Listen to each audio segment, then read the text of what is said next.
Well, welcome to Medical Sells You, the podcast. I am your host, Dave Sterrett. Today, we have a guest who has 2 decades of experience in one of the most innovative fields of healthcare.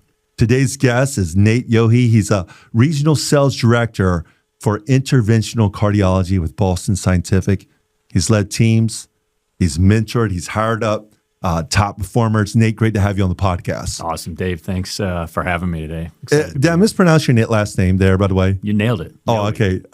Nate, we connected on LinkedIn. Yep. You live here, and do you live in Plain City or Dublin? You live right here? It's a Plain City address, but we're Dublin schools, so I guess both. Yes, and we met for coffee over the summer, and we connected on LinkedIn.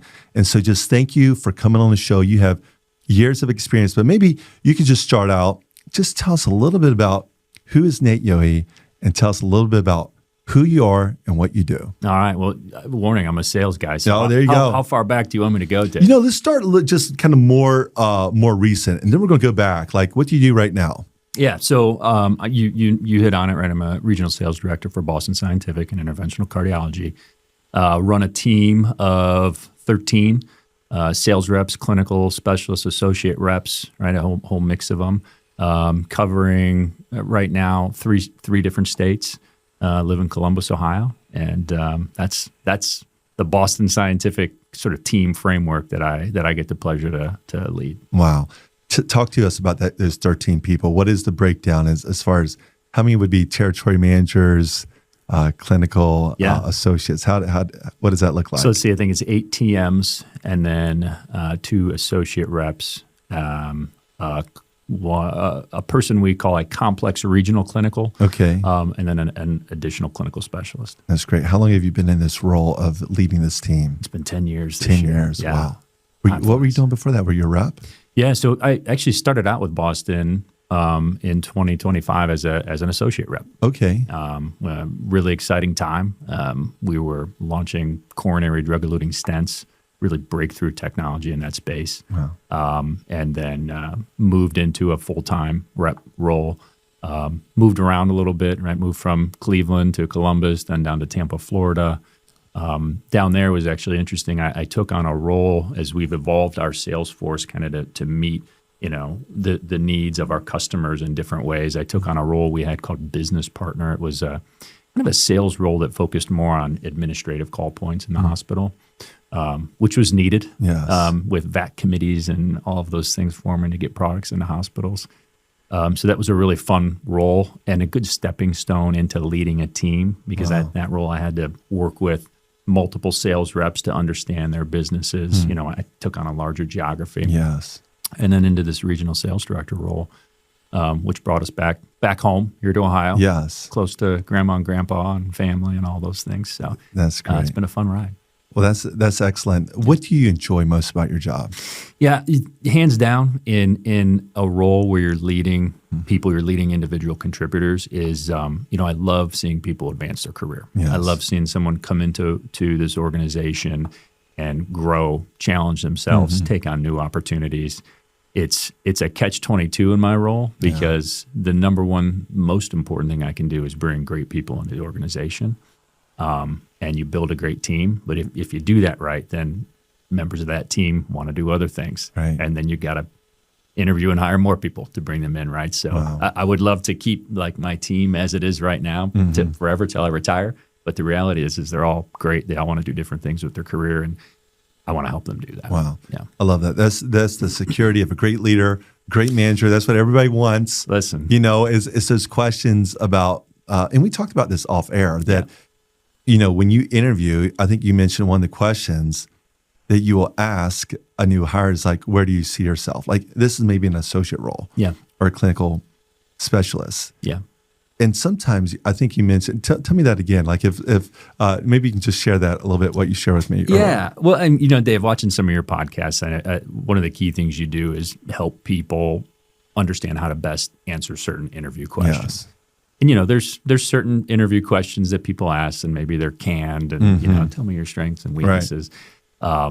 When you're hiring people, what you really want to uncover are, do they have the intangible things, the things that you can't teach, like integrity, like a drive, a motor, grit, a willingness to go out and go get after it every day. Everybody's going to tell you they have that. Right.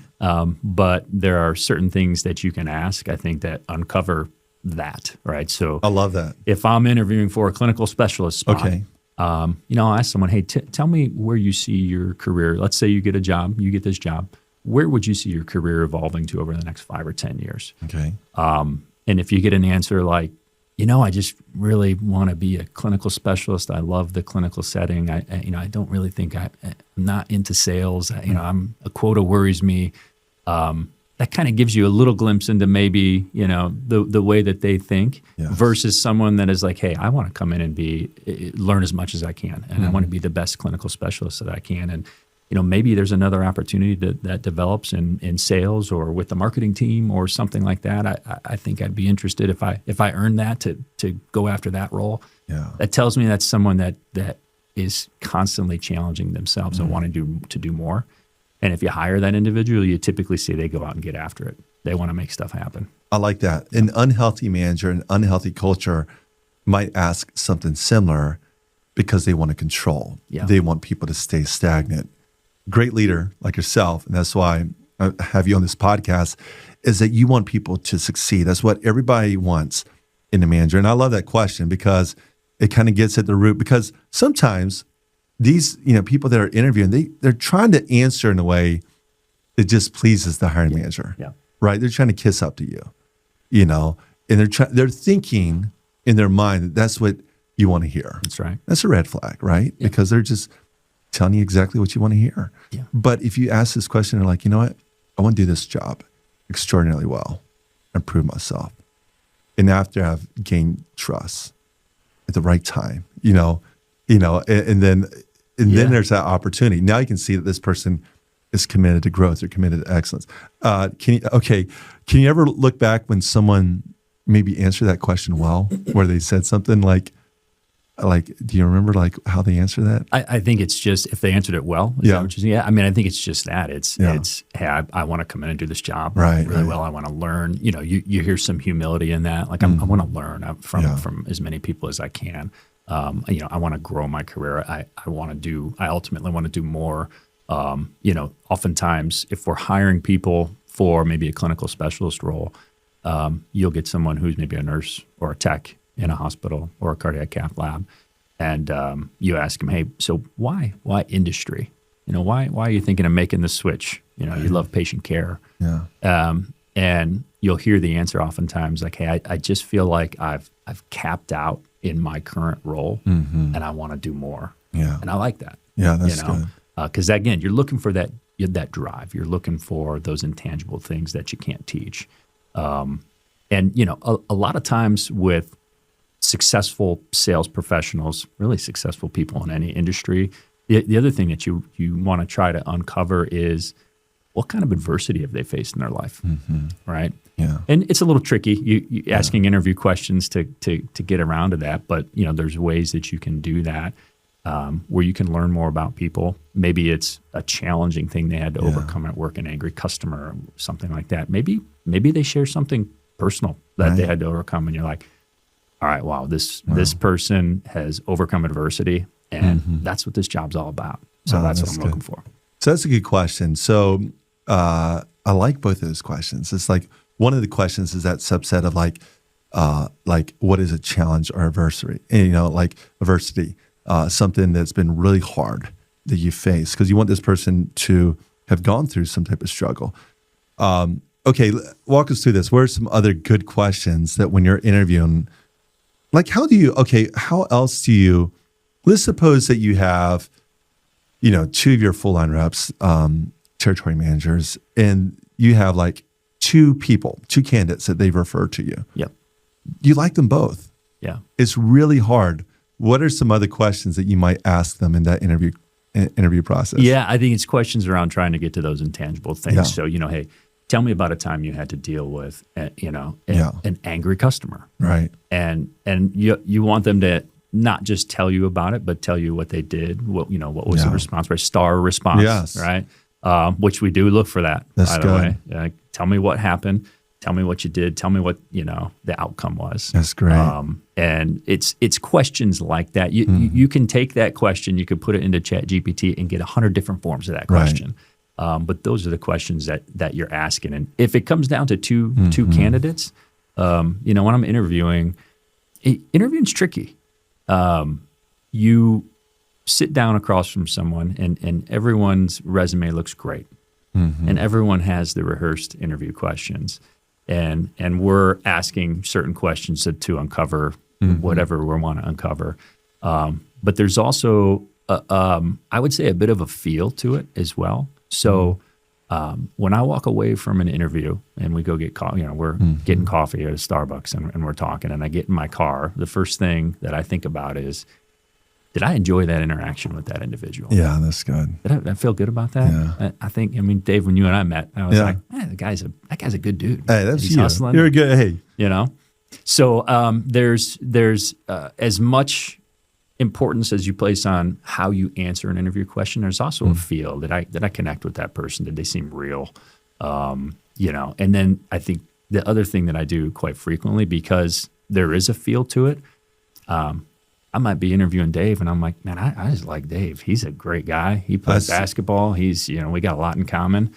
And maybe because of that bias, I overlook maybe a subpar actual interview question. So I like to get a lot lot of different eyes. I have some trusted colleagues that, I'll kind of go around and put candidates in front of, because that's so smart. Different. It's like the old proverb, there's wisdom in the multitude of counselors. Yes. Like we might have bias in one sense. Yeah. Ultimately, I like it that you make the decision, right? But it's good to get the wisdom, the perspective of other people as well. Okay, let's talk about these roles a little bit. Like clinical specialists, it's normally, what would you say? Like nurses, who are the type of people that should consider going after those positions compared to like the associate role? Yeah. Like there's people that I'm coaching across the board. A lot of nurses, pharmacists, but then you have, teachers. I have 2 lawyers in my program right now. Right. Who are maybe burnt out in their profession. Yeah. And they realize that they may have to take a step back. They're sharp. They're making $300K. They went to law school. Right. But tell us a little bit about some of these different positions, about their role, but also their collaboration with one another. Yeah.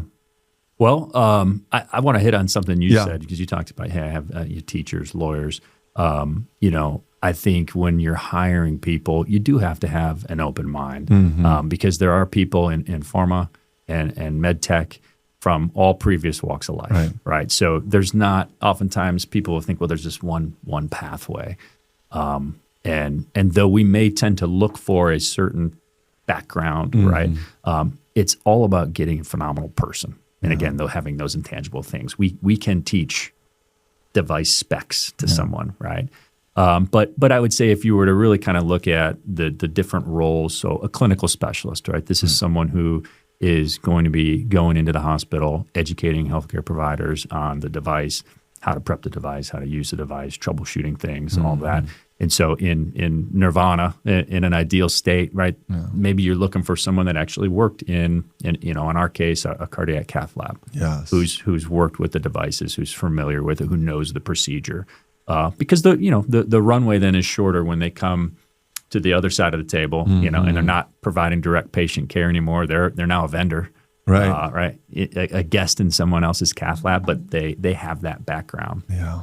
But it could also be somebody maybe from pharma who wants to make the jump from pharma to device. Yeah. And maybe they're in they're selling a cardiovascular drug, right? So we're in the cardiovascular space. You think, hey, that's maybe a shorter runway. They already know the heart, the basics. The heart has 4 chambers, all of those things. Arteries, veins, very basic. Right. But there's a background there. So clinical specialists, we tend to look for people that have, more of maybe that clinical aptitude. Associate rep, right? We would kind of refer to that as a junior rep. I think ideally we would look for some sales experience, whether it was, in med device or pharma, or maybe like, we were talking off air about companies like ADP. Yeah. We've had people from Gallo Wines, right? Yeah. There's different sectors, but they want to get into this space. So I would say an associate rep, that's more some relevant kind of Yes. sales experience. And then, territory manager, I mean, you're looking to go out and hire the best medical device sales rep that you can find that's going to do incredible work and represent you and your company really well. Wow, I love it. Yeah. That's so good. Let's talk a little bit about your habits, your leadership. When I think I met with you, you had already back in the summer. Yeah. I think you had woken up already what time do you wake up? You went and worked out early that morning. Yeah. Tell us a little bit about your habits in doing that, in implementing health and habits with family life. Yeah. Working full time. I mean, you're a busy Absolutely. man. Yeah. Absolutely. I think it's really important. I mean, just a sound believer or firm believer, I should say, and sound body, sound mind. Yeah. And so I'm an early morning worker outer, I guess. What time do you wake up normally? Usually 4:45. Wow. There may be a snooze sitting there once. Yeah, I do that too. But depending on with 4 kids, depending on the activities or how late we got home from a practice or whatever. That's great. What's the age range of your kids? We've got 12, 10, 6, and 4. Wow. Yeah. That's awesome. So it's a ton of fun, but as you know, it keeps you hopping. I never thought I as a former athlete in high school and college, working out's kind of just part of what we've always done, and that's been important to me. I think I learned early that I just feel better. I'm a better person when I'm able to do that. And never thought I'd be a morning worker outer. Yeah. Always an early riser, but never an early riser to go sweat my butt off at the gym.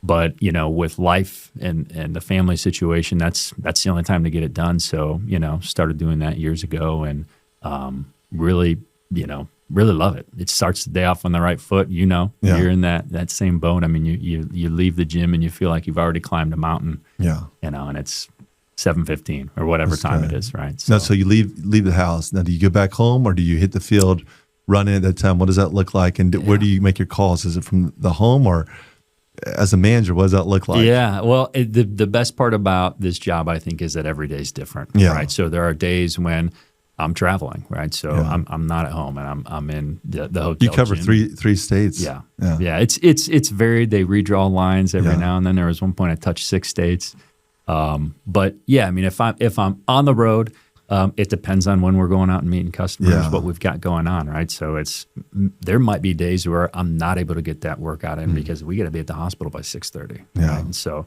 are there days where I can get it in and I'm just riding along with a rep? Maybe we're going to just a key customer meeting or doing a business review, but on the road, I still try to get that workout in. At home, it depends on the schedule and the calls. Since COVID, we do so much more virtually. So a lot of Teams calls, a lot of being on camera for all those things. But it's gym. Typically, if I can, I'll come home and help my wife kind of turn the kids around and get them out the door. Yeah. And then it's right into the office. Wow. And then any time that I can during the day, I'm busting out of that office because I was not meant to be sitting in an office. Yeah. So I'll go walk around the house, or if I have a listen only call, I'll walk around the neighborhood and take it from there just to get out and move. Man, that's good. Yeah. Okay, there's some very successful reps out there, similar situation to you, making the jump into managing of people, not just the territory, managing the people. Yeah. If someone's considering making that jump, what are some questions that they should be evaluating? And also that interview question, right, with a territory manager. Would you say the same is true with that? Because I find that with sales reps, there might be more to them that you ask them the question, where do you see yourself in 10 years? It seems with some reps, it's almost acceptable more that they say, I just want to be doing this. I don't want to be managing people. I don't want to do expense reports. I don't want to be approving these. Yeah. I don't want all the Zoom calls. I want to be responsible for my numbers, right? Like, how do you, 2 questions. One is for that person who is successful in sales. They're on the fence whether they should make that jump or not. They've thought about it. They may have the opportunity. What should they be asking themselves before they try to move up in managing of people? Yeah, I think the biggest question is, why? Right. So look in the mirror. Why do I want to do this? I've been in this role managing individual contributors for 10 years. I would say that's probably a long time. Yeah. At least, in my organization, I'm probably one of the more tenured regional sales directors. My why was multifactorial. Yeah. It was, I wanted to do more. Yeah. And this was kind of the next step that was in front of me. It allowed us to move back home to Ohio, right? But I also love pouring into people and seeing people develop. One thing I don't know if we talked about, but when I was going through college as a biology major, I was taking my education classes on the side to be a teacher because I really love teaching and coaching and seeing people develop. It's just something that as I was growing up, I had teachers and coaches mentor and pour into me, and I really wanted to give that back. So that was a big part of my why. Somebody else's why may be I want to take this job because I want the next job, and this is the progression that I typically need to take, right? If I wanted to move into an area vice president role or and lead leaders or move into some sort of other executive position, right? I got to go lead a team and do that really well. So that may be your why. There are successful sales reps out there that are tenured sales reps, though, that don't want to do that. And that's okay. Right. I have a rep on my team who is a 26-year interventional cardiology veteran, and he's invaluable to the team. Wow. And his experience that he relays to some of our newer and younger folks is incredible.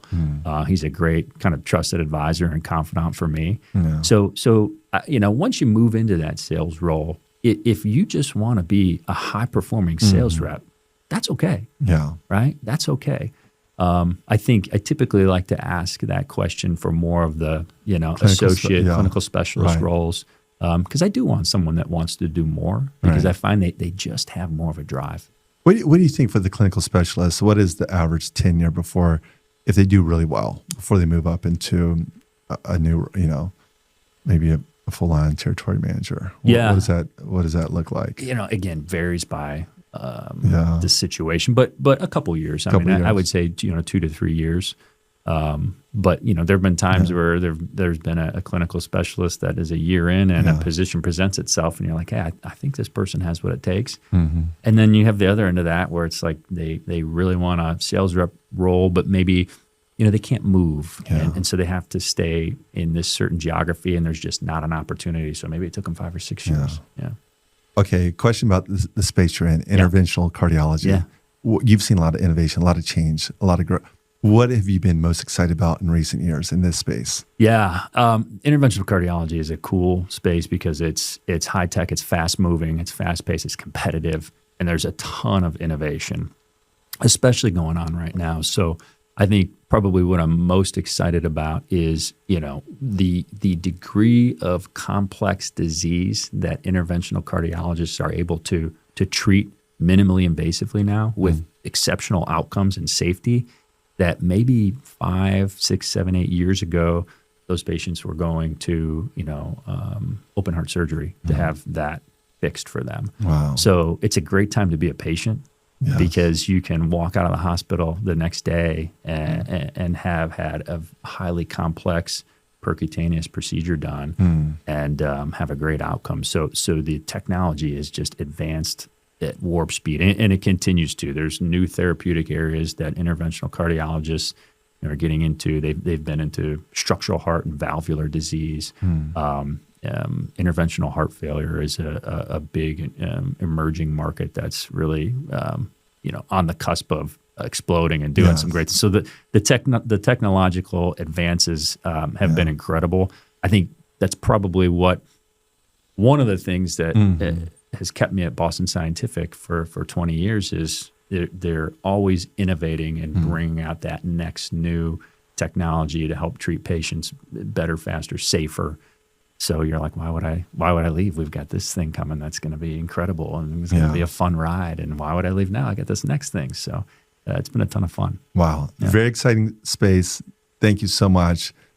We've learned so much just having you on the podcast, and just thank you so much for your time.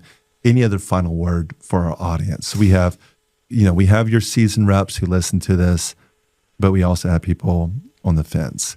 Any other word for maybe just one quick word for both those audience, the people that want to get better, and also the people that are like, I want to get better, but I might want to break into this field. Yeah. Oh, if you're looking to break into the field, the final word that I would give to anybody is, that old saying, it's not what you know, it's who you know. That's rings so true here. So talk to everybody you know that's in the field. Yeah. Sit down with them, get coffee with them, ask them about their story, let them get to know you. That's how I broke into this, and that's how I see so many people get into this. It's not seeing the rec on the company website and sending your resume in. Yeah, that's part of what you have to do. Yeah. It's about building your network. So I would say talk to as many people in the business as you can. Sit down with them eyeball to eyeball. Have a meaningful conversation. Initiate with them. Yeah. Have coffee. Yeah. That's how it happens. That's how we're sitting here. Yeah. Appreciate it. LinkedIn and not sure how we had connected on LinkedIn. I saw a post. I'm like, hey, this guy's here in Dublin. We need it. Yeah. We have people in our space wanting to, in our group wanting to break into interventional cardiology. And you're a leader. Glad you live close by. Yeah. Came into the studio in person. Absolutely. So a lot of good habits, a lot of good content. Thanks for joining the show. Absolutely, Dave. Thank you for having me, man. Thanks, Nate. Appreciate it.